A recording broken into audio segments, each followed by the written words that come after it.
It's a little muddy out here, so my my Jeep's a little dirty from all the dirt and mud out there. So what?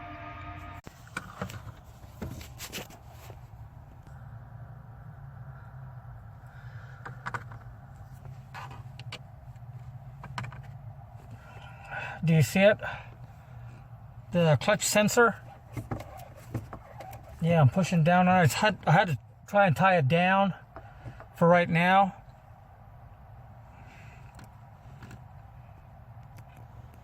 So my problem was that my Jeep stopped starting. It stopped starting. As you can look in the picture right there, the what they call your bypass, your clutch interlock safety switch broke. It broke right there at the firewall.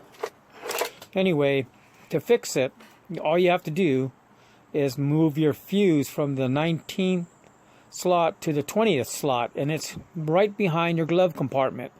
I opened the glove compartment and there was a switch. So I moved the switch from the 19th slot to the 20th slot, and my fuse was a number 20 fuse. And wouldn't you know it, it started right up once I replaced that. As you can see, I have already moved it from the 19th slot to the 20th slot. And this is a 1999 TJ straight 6 cylinder 4.0 liter engine.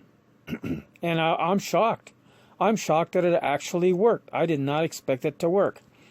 But yeah, the fuse box on this 1999 TJ Jeep is located behind the glove box.